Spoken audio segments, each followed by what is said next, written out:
Well, welcome back to Focus today. We have a special guest with the question, are you ready for a disaster?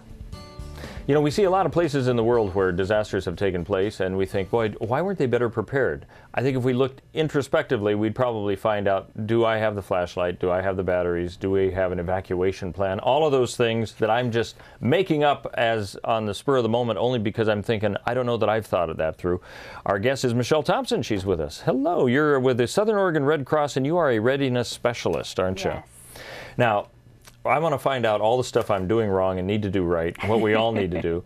But first, I want to mention this event that you have coming up, and we've been talking about it all morning, about the Heroes Breakfast. Yeah. The concept, I don't know how I didn't know about this happening, because this has been going on for a few years now, hasn't it? Yeah, this is our 7th annual breakfast. 7th. I guess I've never been invited to it.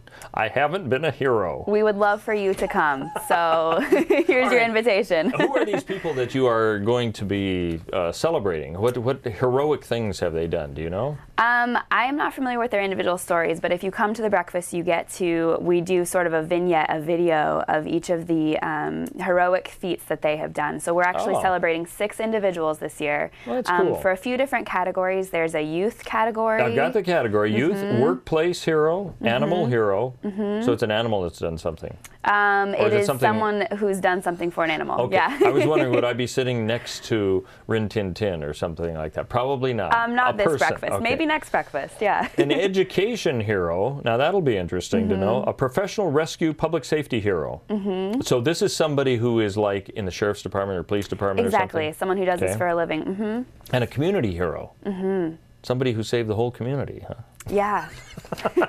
This is fascinating. I think this is great. Does the Red Cross do this throughout the nation, these different heroes? Yes, we do. And throughout Oregon, we do several different breakfasts.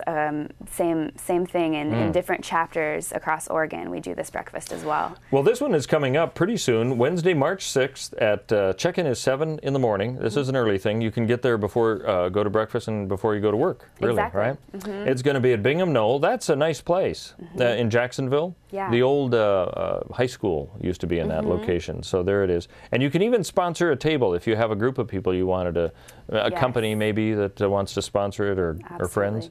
And they can contact your office, right? We've got the number here. Let me give it to you right now, though, if you're interested in all of this and thinking, you know what, this is a great thing to support and we should maybe sponsor a table. 541-779-3775. We've got that number here, but I'll mention it again, 779-3775. Well, let's get back to what I was talking about earlier, the idea of being ready for the events. We hear about this happening. In fact, every year we kind of get a message about that. Weather is turning snowy. Do you have the chains? Do you have the food with you if you're going to go over the pass and all that? And a lot of people end up not having that. But I'm thinking at home, I don't think that, I have thought, I've got a flashlight. I should know where that is. Where did I put that thing? That's kind of what ends up happening. And where it doesn't even have batteries. Are they even good inside of it? So give us kind of a rundown. I guess, what are some of the misconceptions people have? They think they're all prepared until something happens and then they've got a problem? Most people realize that they're not prepared, and then they don't take the steps to prepare. They think that someone can come to help them instead of preparing for themselves. And in reality, though, it can take a long time for someone to get to you if we have a disaster. And that's what we found out in Hurricane Sandy. There were many people who said, well, I just never thought something like this magnitude could happen to me, and I never thought I would need to prepare for it. I thought there would be someone there to help me. And we saw some people were waiting several weeks before they could get help. And if you don't have power, if you don't have, there's a lot of things that you want to take precaution for. So having that extra food, that flashlight, the batteries, a radio, all those types of things are really important to plan ahead for. I have thought that when the power goes off, which occasionally it'll do, I realize how much I rely on that. And you assume it's always going to be there. Yeah. And you're right about the hurricane scenarios on the East Coast, and we think of that as being far away. Water, they won't have water. You can't flush your toilets. No heat. In the summer, no cooling. No trash pickup. I mean, all the basic things that we think, well, that should be there, and quite often it's not. So when I've seen catalogs that have the like the solar flashlights, I've thought, you know, that'd be a good thing to have on, but I haven't bought it. I see the radios that are wind up. They can either be solar powered or wind up for power and all of that. And yet, do you find that people have an insulated feeling that that stuff won't happen in my neighborhood? Yeah. Those kinds of disasters. I think if you ever, when you go to Crater Lake and you go around the lake and you look at the big map, you realize that we're in a very volatile area. I mean, this is volcano, earthquake. You look at the earthquake plates and everything like that. Absolutely. And they say the big one will happen, but I think we all live kind of saying, well, I'm too busy to do that now. Exactly. And are you familiar with the Cascadia subduction zone?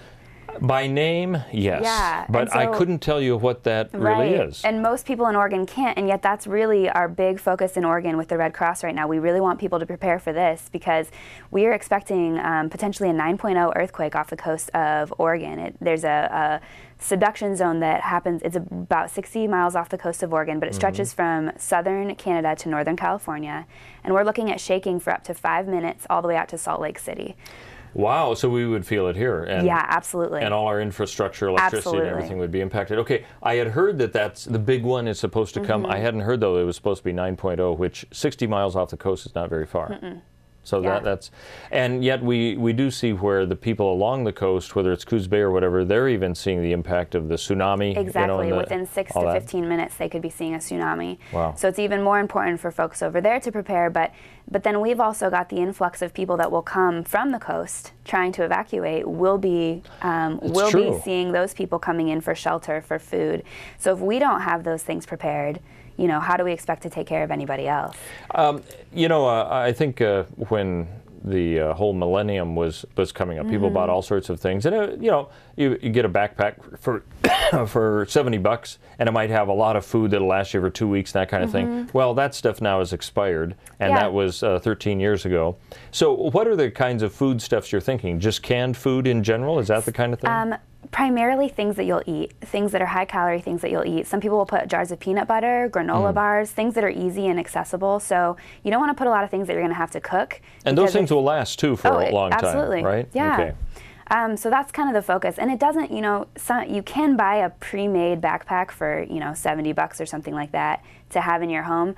You can also put together something at the dollar store. I've seen people put together, really? You know, it doesn't have to be a huge cost commitment. It's just you can kind of put together something from the things that are already in your house. Now that's a great idea because that's cheap, economical, and you're prepared for all of that. Do you guys have more tips? Can they go online? Absolutely. If you go to OregonRedCross.org. We've got a lot of tips on there.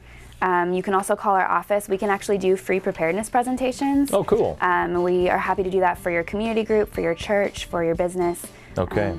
Great. Well, Michelle Thompson, our guest today from the American Red Cross, and more details also at your website perhaps as well about the event coming up, the Southern Oregon chapter, and it has to do with the Heroes Breakfast Wednesday, March 6th. We've got more details here. You can call us as well. Thanks for being with us. Thanks Appreciate for having me.